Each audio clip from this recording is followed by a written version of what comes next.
Now she is marrying a defrocked priest, Claude Brouillette, who is still teaching at his East End Montreal high school. To be divorced or to be defrocked was not considered right. Claude's family had a hard time dealing with it, especially because his brother was defrocked the same year. But mentalities were changing. People felt more free to do their own thing. Never before has a young generation been so educated and so affluent. They don't hesitate to assert their rights and challenge authority. Lise Balset, the niece of a former federal cabinet minister, is 19 when she quits her job to go back to school. In the fall of 1968, she is part of worldwide student uprisings.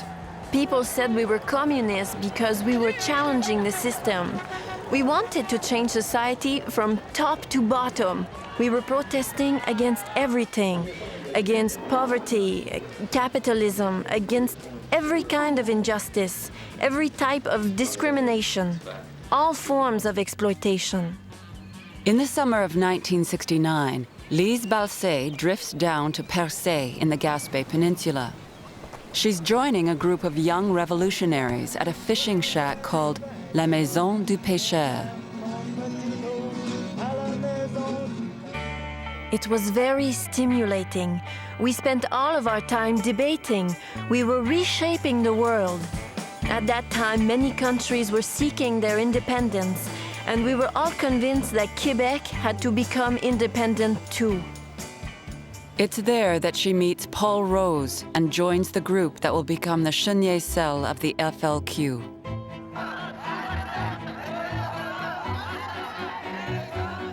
Across North America, opposition to the Vietnam War radicalizes the young. Protest takes 1,000 different forms.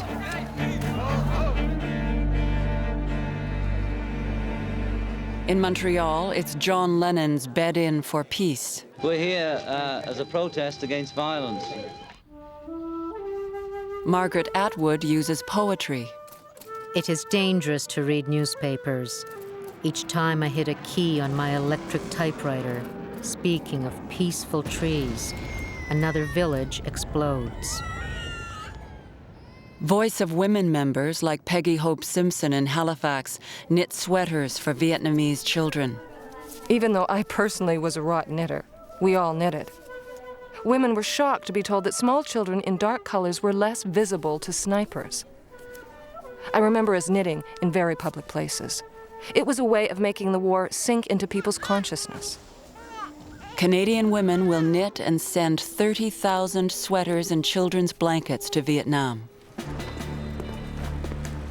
In the United States, thousands of young men flee the country to avoid the draft. Between 1967 and 1974, more than 30,000 of them will come to Canada. Most settle around Vancouver and Toronto. For young Canadians like Patrick Moore, it's an opportunity to get directly involved. When I was at university, a group of friends was helping draft dodgers and deserters into Canada. It was the first time I was turned on to a kind of radical, socially activist thing. The young are becoming increasingly anti-American.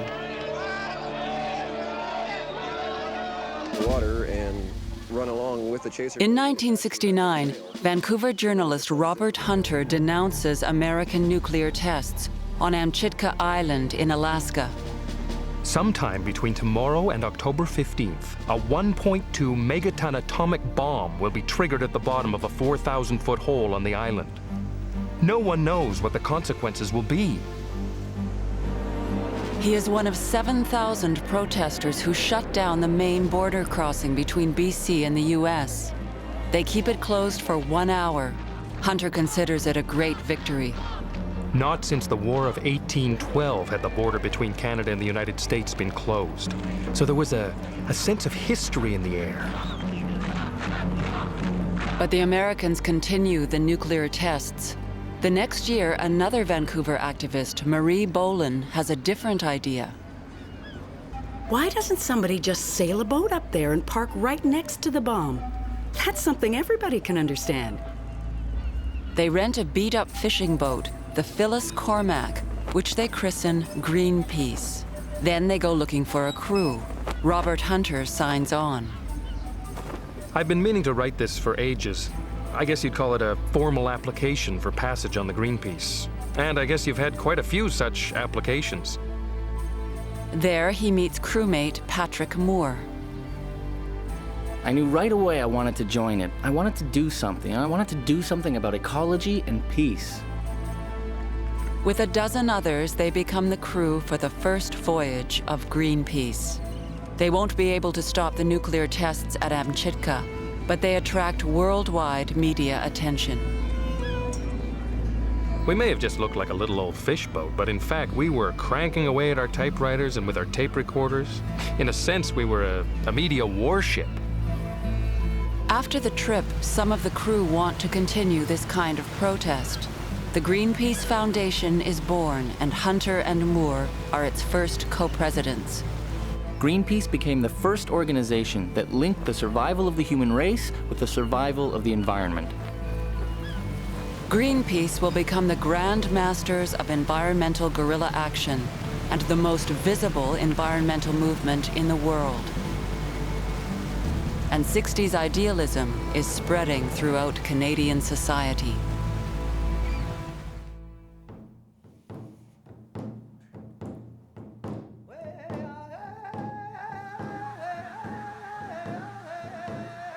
At the end of the decade, Canada's First Nations face a new threat from an unexpected quarter.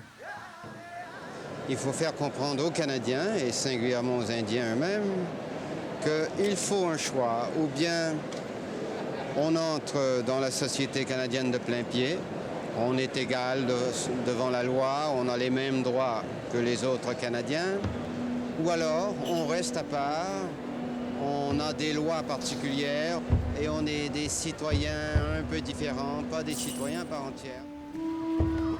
In a white paper, the Trudeau government proposes to abolish reserves, close their schools, and integrate Native children into white schools.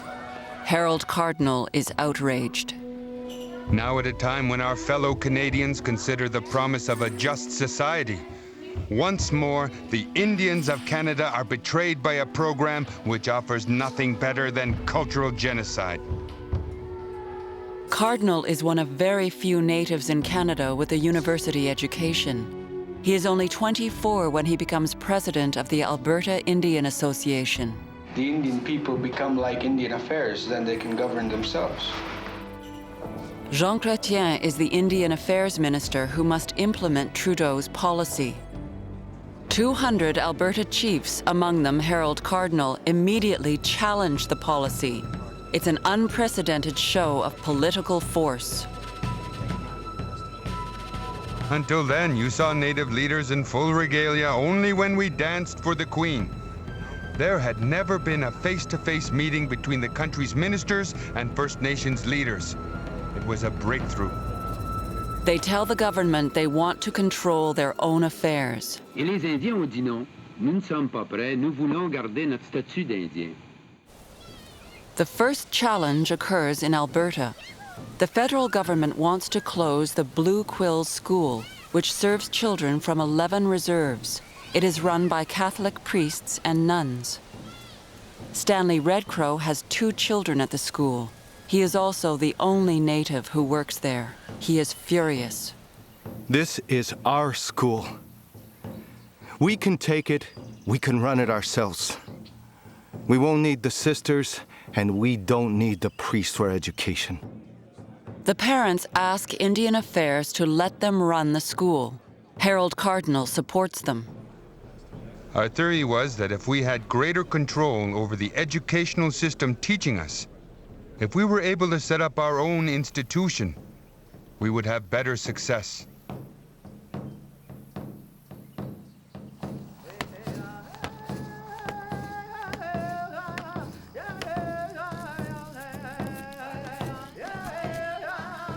The department won't budge.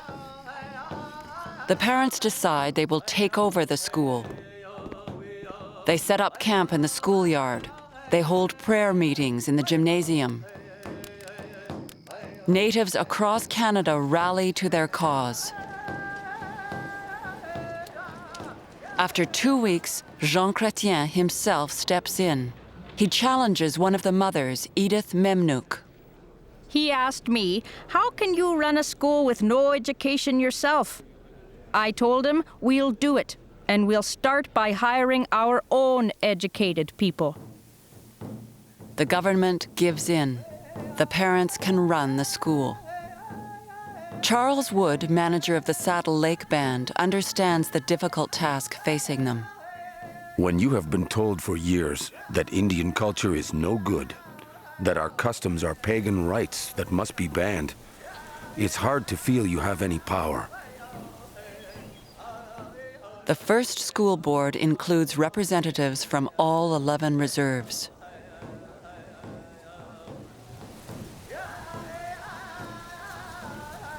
In September 1970, Blue Quill School becomes the first school in Canada managed and operated by Aboriginal people.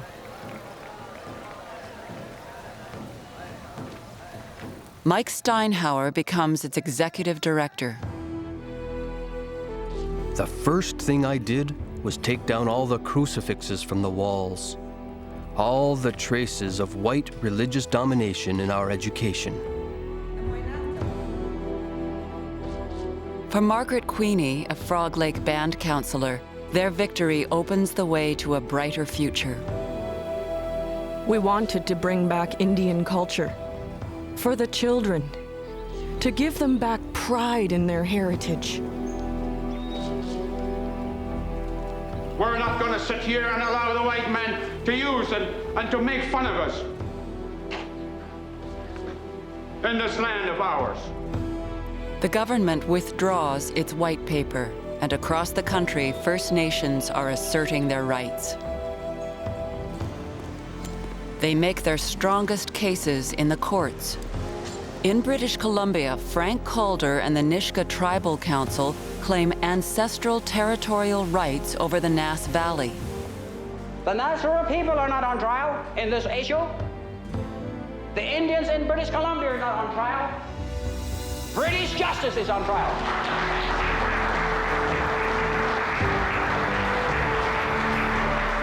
We're not going to stop. We're not going to be defeated.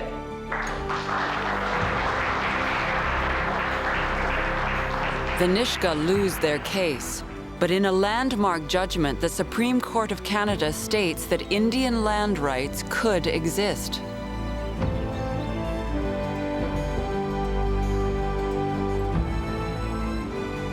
In northern Quebec, the Cree of James Bay and the Inuit win a judgment that stops Quebec's largest hydroelectric project for a week.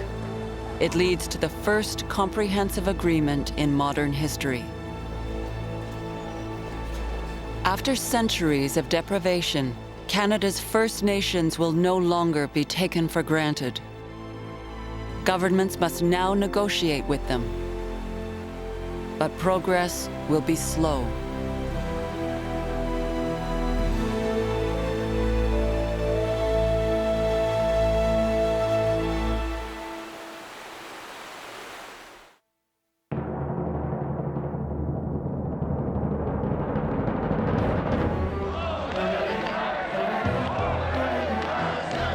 Canada was born of fragile compromise between its English and French populations. 100 years later, it seems everything is falling apart. I think this whole thing could be settled so easily if they would teach their children English in school in Quebec. We wouldn't need the French language here. The depth of misunderstanding emerges at the Laurendeau-Dunton Commission on Bilingualism and Biculturalism. Everything that we have seen and heard has convinced us that Canada is going through the most critical period in its history since Confederation.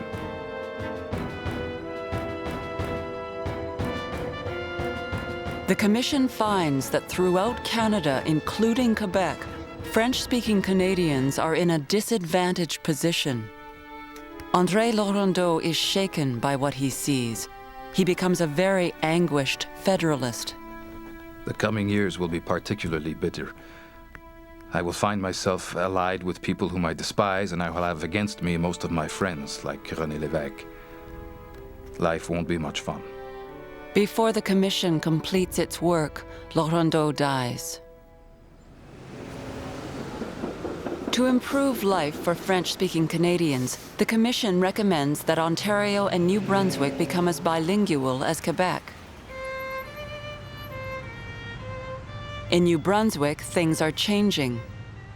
In Moncton, there's a brand new university, the largest French language university outside Quebec. But in the city of Moncton, resistance to bilingualism is particularly fierce. 1/3 of the city's population is French-speaking.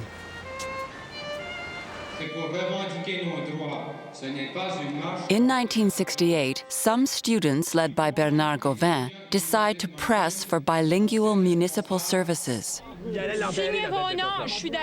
Irène Doiron, the sixth of 8 children, is the first of her family to seek a higher education. We were influenced by the Quiet Revolution in Quebec, also by the Vietnam War.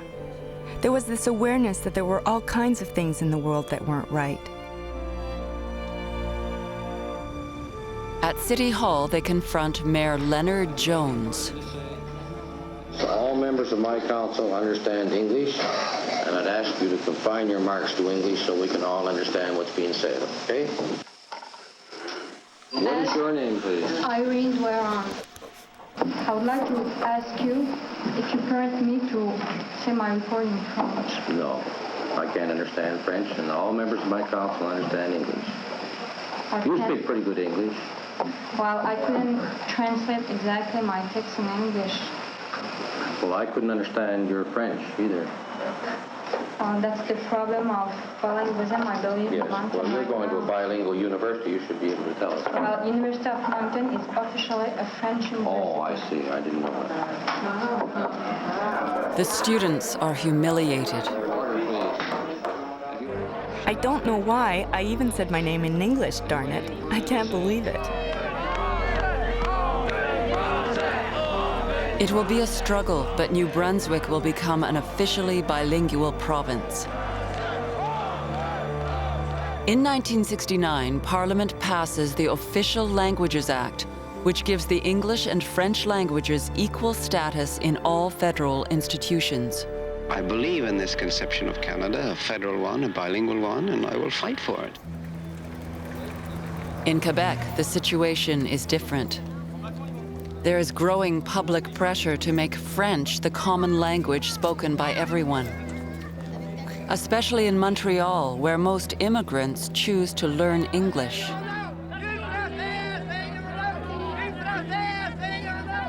The first language battle breaks out in the Montreal suburb of Saint-Léonard, where 1/3 of the population is of Italian origin. Your second word. Since the end of the Second World War, their children have been attending English or bilingual schools. Je sais parler anglais puis français, puis je veux que mes enfants ils apprennent aussitôt anglais puis français. Je suis pas pour un puis pas pour l'autre, je suis pour les deux, bilingue.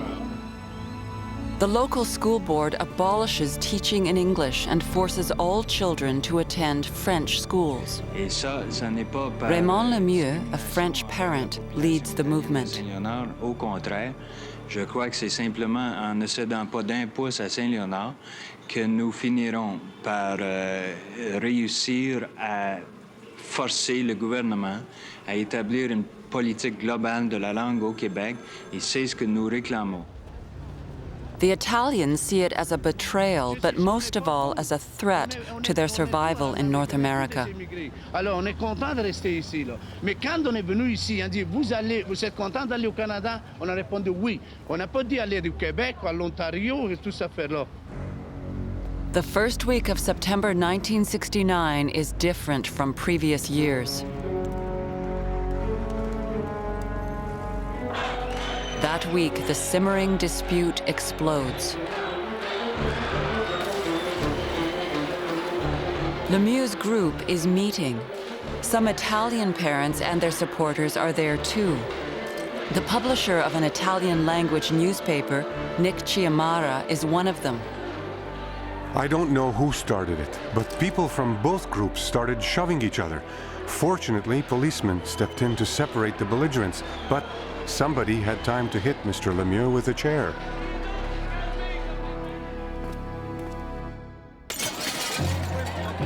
A week later, it spills into the street.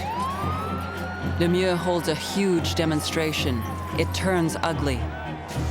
The mayor of Saint-Léonard reads the riot act. 39 people are arrested, among them Raymond Lemieux. The status of the French language will become the political cause of a whole generation of Quebecers. And Montreal will be the battleground for decades to come.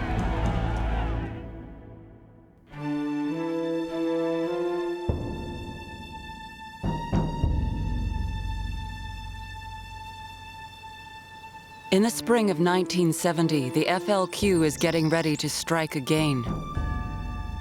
Lise Balset and Paul Rose rent a very ordinary little house south of Montreal. We showed up as a couple, Paul and Lise Blais. We were looking for an isolated house in an area where the neighbors weren't too nosy. We were going to use it as our base of operations. The country will be plunged into its worst crisis since the Second World War. It begins in early October. The FLQ kidnaps British diplomat James Cross from his house in Montreal. The kidnappers threaten to kill Cross unless the government releases 23 prison inmates they describe as political prisoners. I said that you people should stop calling them political prisoners. They're not political prisoners. They're outlaws. They're criminal prisoners. They're not political prisoners. And they're bandits. That's why they're in jail. 5 days later, another blow. The cell led by Paul Rose kidnaps Quebec's Minister of Labor, Pierre Laporte. Now there's a real sense of crisis. The FLQ seems well organized. The police forces powerless. Laporte is detained in the little house Lise Balset and Paul Rose rented a few months before. La station radiophonique CKAC de Montréal vient de recevoir un troisième communiqué émis par le Fonds de libération du Québec, particulièrement par la cellule de financement Chénier. Donc un communiqué accompagné d'une lettre adressée de la main de M. Pierre Laporte adressée à M. Bourassa. The kidnapping puts tremendous pressure on the young Quebec premier. Pierre Laporte is his senior cabinet minister. Bourassa turns to Ottawa for help. The federal government sends in the army to protect politicians and important buildings. Canada has never seen anything like this before. For Pierre Trudeau, a lifelong champion of individual rights, this is a defining moment. Sir, what is it with all these men with guns around here? Well, there's a lot of bleeding hearts around who just don't like to see people with helmets and guns. All I can say is go on and bleed, but it's more important to keep law and order in this society than to be worried about weak-kneed people who don't like the looks of a soldier. At any cost? At any cost? How far would you go with that? How far would you extend that? Well, just watch me. The FLQ has support. 3,000 people crowd into the Paul Sauvé arena.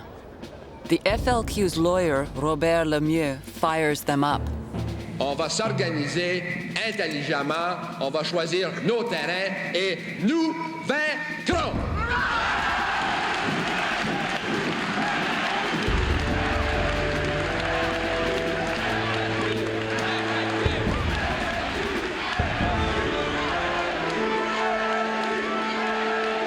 Bourassa and Montreal Mayor Jean Drapeau now believe they are facing an apprehended insurrection.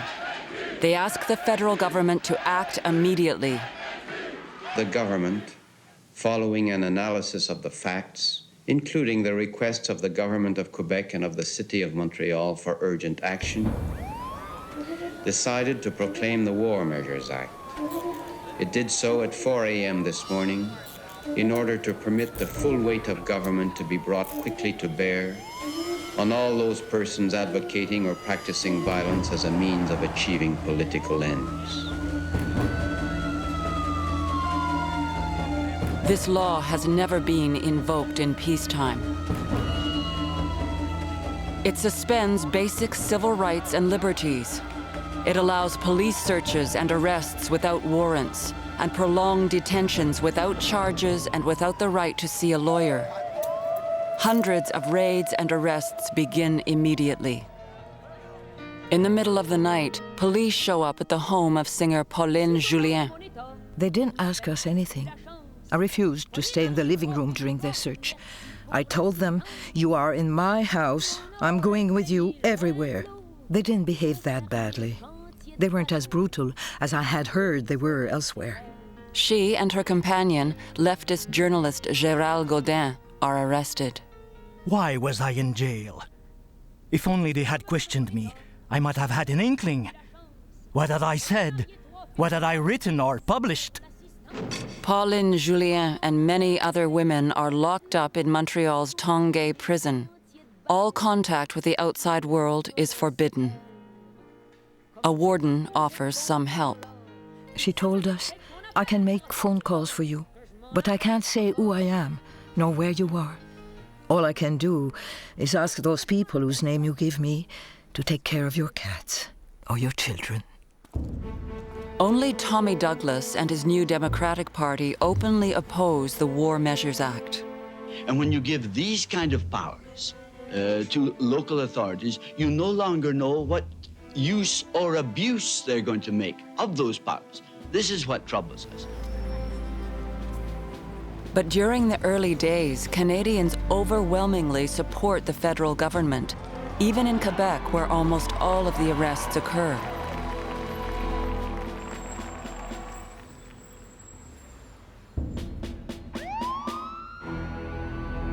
On the night